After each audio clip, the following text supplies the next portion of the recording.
Buenas noches, mis queridos hermanos. Les habla el pastor Mauricio.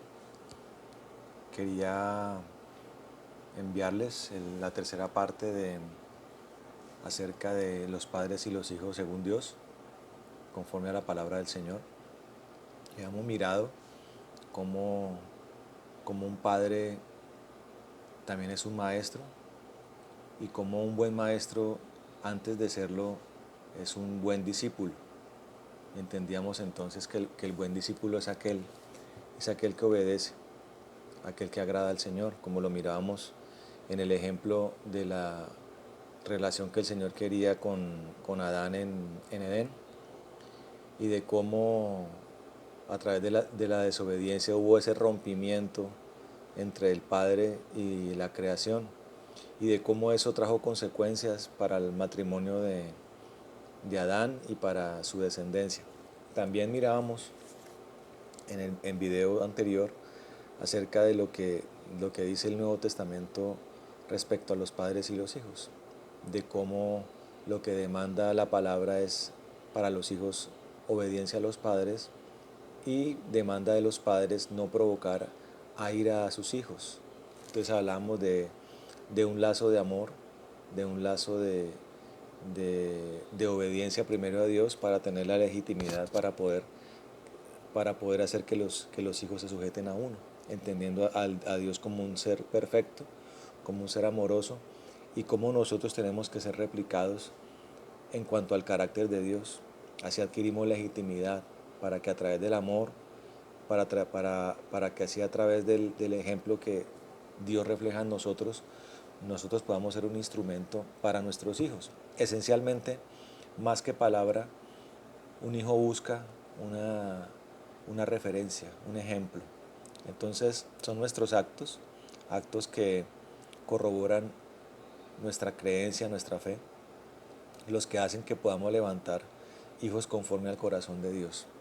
En este tercer video quiero hacer referencia a algo muy importante, porque voy a estar viendo pasajes acerca de lo que se conoce en la palabra como la sabiduría, más especialmente la referencia que se hace a ella en el libro de los Proverbios, donde se hace un grueso énfasis de la sabiduría. Y digo Proverbios porque cuando usted estudia la palabra de Dios, el libro de Proverbios es el libro por excelencia que nos enseña acerca de la relación entre padres e hijos, tanto de la relación que tenemos con nuestro Padre Celestial como la relación que tenemos nosotros con nuestros hijos. Amén. Dice el Proverbio 1 dice, en el versículo 1 en adelante, del 1 al 7 vamos a mirar.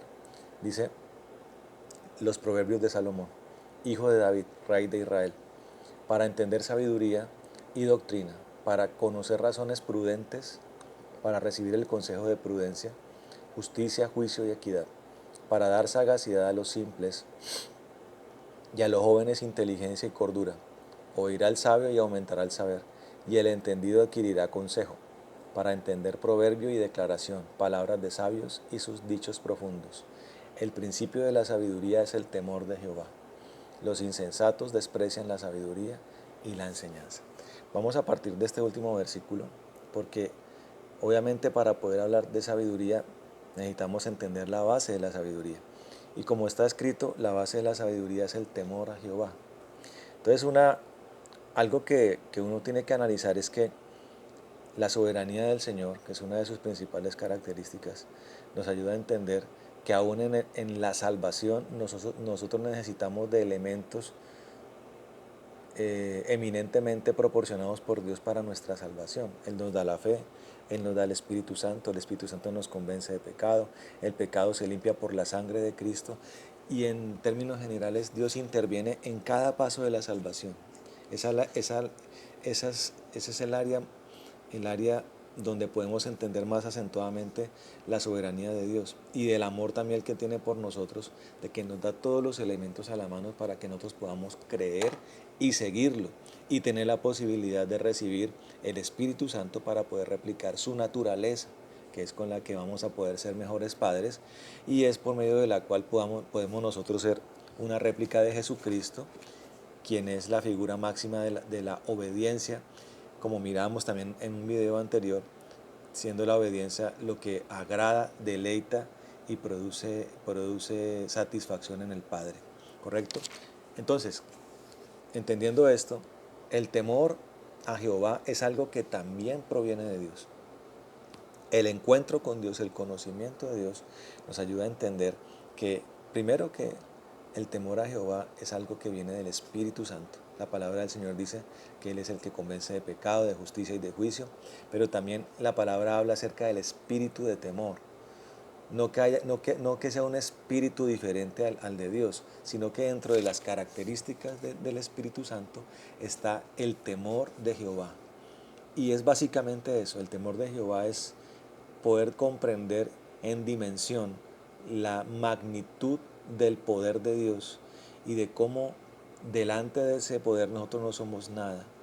Dios, quien creó los cielos y la tierra, el universo y todas las cosas, tiene la capacidad de producir temblor y temor en aquel que esté frente a Él. Todo aquel que pueda verlo, que pueda sentirlo, que pueda percibirlo, se dará cuenta que estar delante de Dios produce una reacción de temor, pero profundo, intenso. Entonces, el principio de la sabiduría es ese, temer al Señor, que es una de las bases y los pilares, junto con el amor por Dios, que nos va a hacer que no pequemos. Entonces, sabiduría para poder ser buenos padres y buenos hijos, tiene como base el temor a Jehová, que tiene como esencia también el hecho de que está hecho para que nosotros no le fallemos a Dios. Entonces, la base de la sabiduría es no fallarle a Dios, que tiene que ver entonces con la perfección en la obediencia. ¿Correcto? Quiero que miremos rápidamente lo que significa en el idioma original la palabra sabiduría. La palabra sabiduría viene del nombre Yokmah. Yokmah. Se pronuncia así, que significa sabiduría, experiencia, astucia. Ahora, quiero que entiendan que la sabiduría tiene dos formas de exponerse. Así como hay dos mandamientos, así como hay dos direcciones del amor, así como hay dos ejercicios en la misericordia. El amor es el amor por Dios, el amor por el prójimo. Misericordia es piedad y misericordia es piedad por Dios, misericordia por mi prójimo. Asimismo hay dos mandamientos, asimismo hay dos formas de exponer la sabiduría. Una como algo eminentemente de Dios, como algo que está en el contenido de Dios, en la esencia de Dios. Él es perfecto, Él es sabio en todas las cosas. No, Dios no tiene margen de error. Y la palabra del Señor nos enseña que quiere que seamos santos como Él es santo. Esa es una sabiduría en estado puro. La otra sabiduría es la experiencia, porque fíjese que habla de experiencia, de astucia, de sabiduría plenamente, de experiencia, de astucia. Eso es lo que significa Yokmah. Esa experiencia es la que se adquiere cuando nosotros cuando nosotros prolongamos actos de obediencia para Dios en, en el, a través del tiempo. Cuando nosotros somos obedientes a Dios, esa obediencia nos va generando una experiencia y por ende una sabiduría. Básicamente es la sabiduría del anciano, pero no cualquier anciano. Sí, entendiendo que la ancianidad no es simplemente que tener una cierta cantidad de años o un recorrido por esta tierra, sino que es una experiencia de la mano de Dios. Cuando una persona tiene una experiencia de la mano de Dios en la persona misma, va generándose una ancianidad, y es una ancianidad que me da experiencia para poder impartirla a mi propia vida cuando recurro a las situaciones, pero también para transmitirla a una nueva generación. Por eso un buen padre tiene que ser una persona llena de sabiduría por experiencia, y también es una persona que ve la perfección de Dios como algo digno de imitar. Eso es lo que me da a mí la fuerza, la capacidad para ser un buen papá. Cuando yo lo replico en mi discípulo como maestro, que es mi hijo va a tener la posibilidad de repetir esa experiencia de sabiduría y poderla él mismo aplicarla a su nueva generación.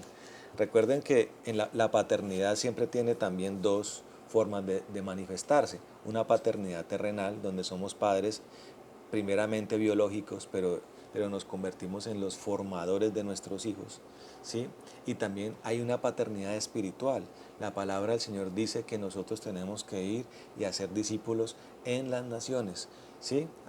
Y predicar el Evangelio a toda criatura, pero especialmente hacer discípulos. El discípulo es un hijo espiritual, con una con todas las responsabilidades que un hijo espiritual tiene, y es donde nosotros tenemos que aplicar la sabiduría, como la experiencia, ¿sí? como, como lo que nosotros aprendemos de Dios. Entonces, en el versículo 7, en el versículo 7, básicamente estamos entendiendo que cuando un insensato desprecia la sabiduría, estamos hablando de que la sabiduría tiene como naturaleza buscar discípulos. La sabiduría es susceptible, está hecha para ser transmitida. Pero, ¿qué pasa con los insensatos? Ellos desprecian esta sabiduría, ¿sí? Entonces, eso es lo que nosotros aprendemos acá, mi querido hermano. También la sabiduría es la parte general de toda una serie de características que vamos entendiendo en el capítulo 1. Entonces dice la sabiduría está hecha, es una doctrina primero, es un marco legal. La sabiduría es un marco experimental, un marco natural que proviene de Dios, ¿sí? Entonces, en ese marco, en ese, como doctrina, y también como puede llamarse como un orden jurídico, la sabiduría empieza a lanzar ítems que toda estructura jurídica tiene. Entonces dice que está hecha para conocer razones prudentes. Entonces, asociado a la sabiduría, dentro de la sabiduría que hay, prudencia, ¿sí? Prudencia, sobriedad, ¿sí? Prudencia tiene que ver con ser paulatino en la toma de decisiones, ¿sí? Tardo para tomar decisiones, meditando las decisiones para tomarlas bien, ¿sí? Sin desesperación. Eso tiene que ver con prudencia, ¿sí? Con capacidad de callar, con capacidad de no siempre hablar todo lo que se piensa. Es una capacidad de proporcionar en la medida justa la sabiduría, el conocimiento y los elementos que se necesitan para ciertas situaciones. También dice que la prudencia, dice, para recibir el consejo de la prudencia, esa prudencia genera sabiduría en sí misma. Entonces hace lo mismo que la sabiduría. Es digna de ser replicada. La prudencia está asociada también con justicia, juicio, equidad, toda una serie de características que son las características de Dios. Dice, para dar sagacidad a los simples. ¿Quién es la persona simple? La persona simple es la persona torpe, la persona que todavía no ha sido alineada, la persona que todavía no ha sido encarrilada. Una persona simple que no es encarrilada es una persona que termina convirtiéndose en una persona necia. Entonces, la sabiduría dentro de la cual está la prudencia está hecha para encarrilar, está hecha para dar sagacidad a los simples, para sacarlos de la torpeza, de la ingenuidad, de la volatilidad. Entonces, también dice, sagacidad a los simples, dice, y a los jóvenes inteligencia, ¿sí? Inteligencia, que es lo que se conoce en la palabra como el conocimiento del Altísimo. Entonces, la prudencia y la sabiduría que da sagacidad al simple da inteligencia, o sea, una capacidad y una oportunidad de conocimiento de Dios, ¿correcto? Eso está acompañado de cordura, ¿sí? Cordura. Una persona, una persona en sus cabales, una persona ahora sí racional, pero racional en el conocimiento de Dios, ¿correcto? Entonces dice allí, oirá al sabio y aumentará el saber. O sea, la sabiduría es susceptible de replicarse, de potenciarse, de multiplicarse, de extenderse, ¿correcto? Dice, y el entendido adquirirá consejo. Eso me da legitimidad para aconsejar, para guiar, autoridad para hablarle a las futuras generaciones, a los hijos, acerca de lo que se debe y lo que no se debe hacer. Dar buen consejo. Dice, para entender proverbio y declaración. palabras de sabios y sus dichos profundos. La sabiduría es profundidad. La palabra del Señor nos enseña que nosotros tenemos que escudriñar las escrituras. Eso quiere decir que nosotros tenemos que hallar profundidad en las escrituras. Obviamente la palabra nos enseña que la letra tiene que ir acompañada del poder del Espíritu. Siempre ha enseñado que el Espíritu Santo y el Verbo actúan juntamente. Entonces, como actúan juntamente, entonces nos dan profundidad. La profundidad se adquiere por el Espíritu. Entonces es una responsabilidad que tenemos y para eso tenemos la palabra del Señor. Eso en términos generales, mis hermanos, es lo que es una parte introductoria acerca de lo que es la sabiduría y cómo es esencial para la edificación de discípulos, para la crianza de hijos, para el desarrollo de la prudencia, para el desarrollo de la legitimidad y la autoridad en Dios, para poder criar, para poder ser buenos padres, correcto, padres conforme al corazón de Dios. Mis hermanos, yo les hablo estas cosas para que ustedes puedan profundizar, para que ustedes puedan ahondar en este estudio de la palabra y lo puedan poner en práctica en sus vidas de la mano de Dios. Dios les bendiga, mis hermanos, les amamos y les bendecimos en el poderoso nombre de Jesucristo. Que sea de provecho para ustedes. Amén y amén.